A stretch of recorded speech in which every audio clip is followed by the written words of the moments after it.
আসসালামু আলাইকুম। Very good রান্নাঘর থেকে আরেকটি নতুন ভিডিও নিয়ে চলে আসলাম। আজকে কিন্তু সবে বরাত স্পেশাল কিন্তু বেসনের বরফির রেসিপিটি শেয়ার করব। আশা করছি আজকের রেসিপিটি সবার কাছে অনেক বেশি ভালো লাগবে। চুলায় একটি কড়াই বসিয়ে নিয়েছি। একবারই ঘি কিন্তু আগে থেকে কিন্তু জাল করে গলিয়ে নিয়েছি। এটা দিয়ে দেব। আপনারা কিন্তু ঘিয়ের পরিবর্তে কিন্তু তেলও ব্যবহার করতে পারেন। তবে ঘি দিয়ে তৈরি করলে কিন্তু এর টেস্টটা কিন্তু দ্বিগুণ বেড়ে যায়। এখন 2টা এলাচ আর 2টা দারচিনি নিয়েছি, এটা দিয়ে দেব। এলাচ আর দারচিনি কিন্তু কয়েক সেকেন্ড কিন্তু ভেজে নেব।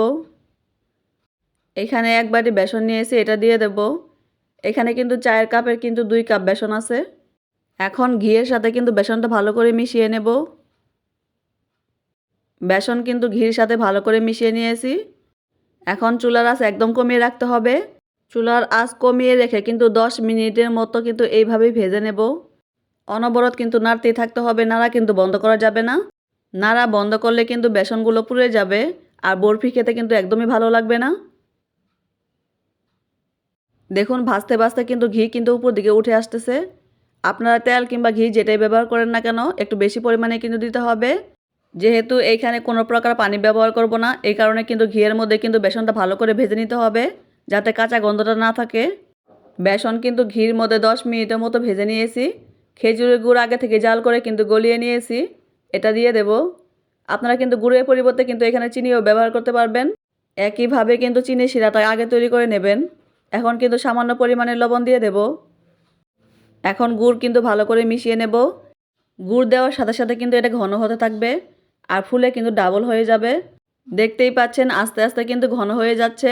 এখন কিন্তু নাড়া একদমই বন্ধ করা যাবে না। চুলার আঁচ কিন্তু শুরু থেকে শেষ পর্যন্ত কিন্তু একদম কমিয়ে রাখতে হবে। চীনা বাদাম ভেজে কিন্তু গুঁড়ো করে নিয়েছি, এগুলো দিয়ে দেব। আপনারা কিন্তু যে কোনো বাদাম ব্যবহার করতে পারবেন। এখন দিয়ে দেব গুঁড়া দুধ। দুধটা কিন্তু লাস্টের দিকে ব্যবহার করলে কিন্তু খেতে ভালো লাগে। এখন কিন্তু নেড়ে চেড়ে ভালো করে মিশিয়ে নেব। এখন কিন্তু আর বেশি সময় ধরে কিন্তু রান্না করতে হবে না, সব কিছু মিশিয়ে নিলেই কিন্তু হবে। আপনারা বাদাম দিতে না চাইলে কিন্তু এটা দেবেন না, এটা বাদ দিয়ে দেবেন। বাদাম আর গুঁড়া দুধ কিন্তু ভালো করে মিশিয়ে নিয়েছি। এখন কিন্তু আর রান্না করব না, চুলা কিন্তু বন্ধ করে নিয়েছি। এর চেয়ে কিন্তু বেশি শক্ত করা যাবে না, এখন কিন্তু নামিয়ে নিতে হবে। একটা প্লেটে কিন্তু ঘি ব্রাশ করে নিয়েছি। এখন বেসনের মিশ্রণটা কিন্তু ঢেলে নেব। গরম থাকা অবস্থায় কিন্তু এটা সেট করে নিতে হবে, একদমই ঠান্ডা করা যাবে না। যেহেতু মিশ্রণটা অনেকটাই গরম, এই জন্য কিন্তু খুন্তি দিয়ে কিন্তু এইভাবে চেপে চেপে কিন্তু সেট করে নেব। বেসনের মিশ্রণটা কিন্তু চারকোনা করে একটা শেপ দিয়ে নিয়েছি।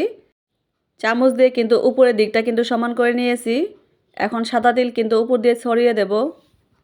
তিলটা কিন্তু হালকা একটু ভেজে নিয়েছি। কাঁচা তিল ব্যবহার করলে কিন্তু খেতে একদমই ভালো লাগে না, এই কারণে কিন্তু তিলটা ভেজে নিয়েছি। বাদাম ভেজে কিন্তু আগে থেকে আধা ভাঙা করে রেখেছিলাম, এই বাদামগুলো কিন্তু উপর দিয়ে দিয়ে দেব। আপনারা কিন্তু আপনাদের পছন্দ মতো কাজু কিশমিশ যে কোনো কিছু ব্যবহার করতে পারবেন। এখন চামচ দিয়ে কিন্তু হালকা করে চেপে নিলে কিন্তু এটা সেট হয়ে যাবে। খুব জোরে জোরে চেপে নেওয়ার প্রয়োজন নয়, তাহলে কিন্তু ভেঙে যাওয়ার সম্ভাবনা থাকে। গরম থাকা অবস্থায় কিন্তু কেটে নেওয়া যাবে না, এখন একটু ঠান্ডা করে নেব। এটা বাইরে রেখে কিন্তু 30 মিনিটের মতো ঠান্ডা করে নিয়েছি। এখন কিন্তু লম্বা লম্বা করে কেটে নেব। আমি কিন্তু আপনাদের সামনেই কেটে নিচ্ছি, দেখতেই পাচ্ছেন একদমই কিন্তু ভেঙে যাচ্ছে না। সব কিছু পরিমাণ যদি ঠিক থাকে তাহলে কিন্তু বরফিগুলো একদমই পারফেক্ট হয়। এখন কিন্তু মাঝামাঝি করে কেটে নেব। আমি কিন্তু 4 কোণা করে শেপ দিয়ে নিচ্ছি। আপনারা কিন্তু আপনাদের পছন্দ সাইজ মতো কিন্তু কেটে নেবেন। আমার কাছে 4 কোণা করে কেটে নিলে কিন্তু ভালো লাগে, এই জন্য কিন্তু 4 কোণা করে কেটে নিচ্ছি। একটা কিন্তু বের করে আমি দেখিয়ে দিচ্ছি। দেখুন একদমই কিন্তু ভেঙে যাবে না, সুন্দরভাবে কিন্তু উঠে আসছে। এখন কিন্তু হাত দিয়ে চারপাশটা কিন্তু একটু সমান করে নেব। এইভাবে কিন্তু সবগুলো রেডি করে নেব। বরফিগুলো কিন্তু পরিবেশন করে নিয়েছি। গুড় দেওয়ার কারণে কিন্তু বরফির ভিতরে কিন্তু একটা সুন্দর একটা কালার আসছে। একটা ভেঙে দেখিয়ে দিচ্ছি, একদমই কিন্তু সফট হয়েছে, একদমই শক্ত হয়ে যায়নি। রেসিপিটি কেমন লাগলো আমাকে কমেন্টে জানাবেন। আল্লাহ হাফেজ।